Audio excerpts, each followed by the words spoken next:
नमस्कार दोस्तों, मैं हूं सुंदर सोनोने और आप सभी का मेरे फार्मेसी सुंदर चैनल में तहे दिल से स्वागत है। आज हम बात करेंगे एक बहुत ही आम और लेकिन खतरनाक बीमारी यानी कि मलेरिया के बारे में। बारिश का मौसम आते ही मच्छरों की संख्या बढ़ती है और साथ ही बढ़ता है मलेरिया का खतरा। इस वीडियो में हम जानेंगे मलेरिया क्या होता है, कैसे फैलता है, इसके लक्षण, इलाज, बचाव और दवाई के बारे में पूरी जानकारी। तो चलिए शुरू करते हैं।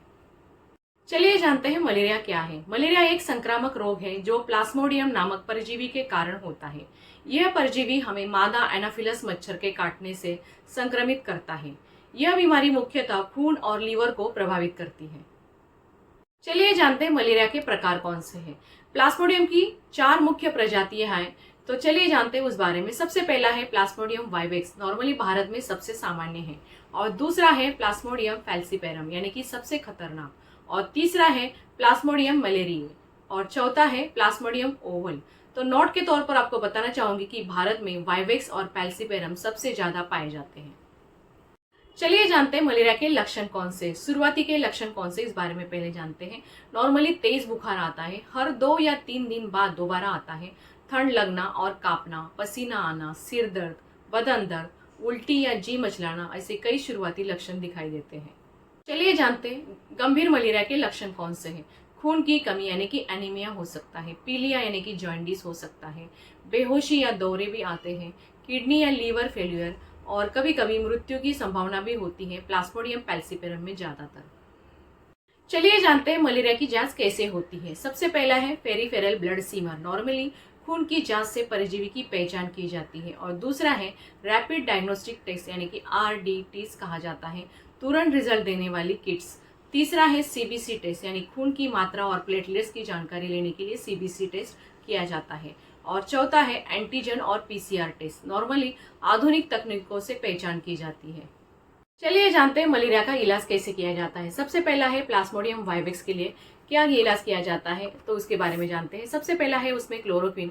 नॉर्मली क्लोरोक्विन की 3 दिन का कोर्स होता है, तो उसमें नॉर्मली 2 टाइप आता है, क्लोरोक्विन फॉस्फेट और क्लोरोक्विन सल्फेट।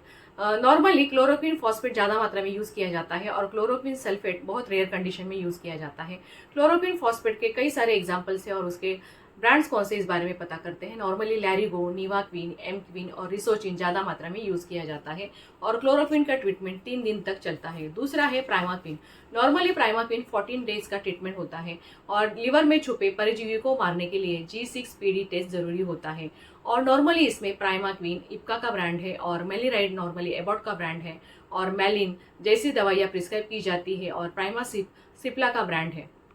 चलिए जानते हैं प्लाज्मोडियम फैल्सीपेरम के लिए कौन सी दवाइयाँ प्रिस्क्राइब की जाती है। सबसे पहला आता है ACT यानी कि आर्टिमिसिनिन बेस्ड कॉम्बिनेशन थेरेपी यूज किया जाता है। तो सबसे पहले आता है आर्टिमिथर प्लस लुमेफेंट्रिन जैसी दवाइयाँ यूज की जाती है। उसमें ब्रांड नेम है लोनार्ट, कॉर्टेम, लुमरैक्स इप्का का ब्रांड है और फैल्सिको प्लस कैडिला का ब्रांड है। वो ज्यादातर doctors first drug of choice होती है। और दूसरा है आर्टिसोनेट प्लस सल्फाडॉक्सिन प्लस पायरीमेंथामाइन जैसी दवाइयाँ यूज की जाती हैं और उसमें लैरिनेट SP जैसे किट्स यूज किया जाता है।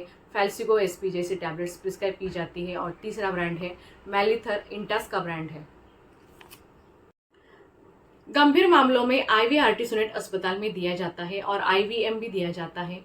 तो सबसे पहले जानते हैं IV आर्टिसोनेट कौन से ब्रांड है। सबसे पहला है फैल्सिको इंजेक्शन, आर्टिसून, आर्टिसोनेट और सुनेट जैसे इंजेक्शन यूज किए जाते हैं। आर्टिथर लैब जैसे भी इंजेक्शन यूज किए जाते हैं।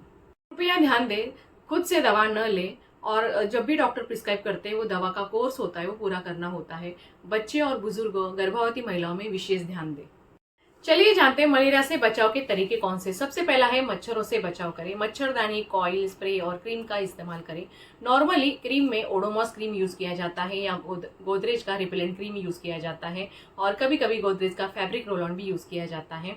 और नॉर्मली लिक्विड वेपोराइजर में ऑल आउट और गोदरेज मॉस्किटो या गोदरेज एक्टिव गोल्ड या गोल्ड फ्लैश यूज किया जाता है। और कॉइल में गोदरेज कॉइल यूज की जाती है, मॉर्टिन की कॉइल भी यूज किए जाते हैं। और मच्छरों के लिए कई स्प्रे भी अवेलेबल है जैसे कि हीट ब्लैक स्प्रे और मॉर्टिन स्प्रे भी यूज किया जाता है।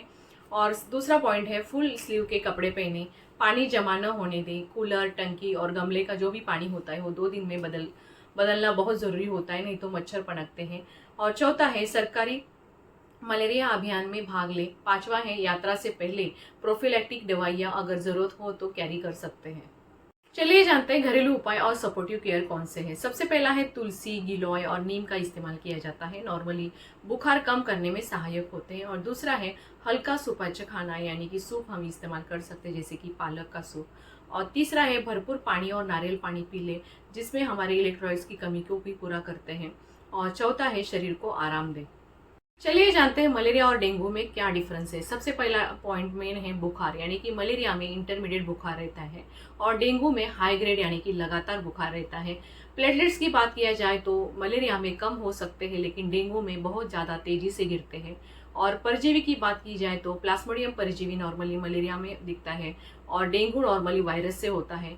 और इलाज की बात करें तो दवाओं से ठीक किया जा सकता है मलेरिया को, लेकिन डेंगू का कोई स्पेसिफिक दवा नहीं है, लेकिन उसके लक्षणों को कम किया जा सकता है।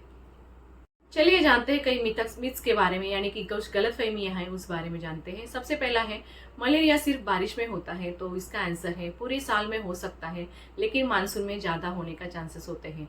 और दूसरा है मलेरिया का बुखार हर दिन आता है, तो सच ये है कि हर दूसरे या तीसरे दिन भी बुखार आ सकता है।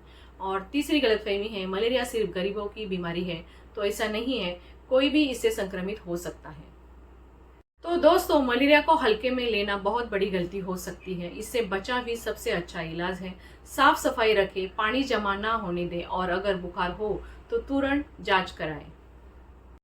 आज का वीडियो जानकारी पूर्वक लगा हो तो लाइक करें, शेयर करें और चैनल को सब्सक्राइब जरूर करें। मैं हूं आपकी दोस्त फार्मेसी सुंदर। मिलते हैं अगले वीडियो में, तब तक सेहतमंद रहें, सजग रहें, stay connected, stay healthy, stay happy.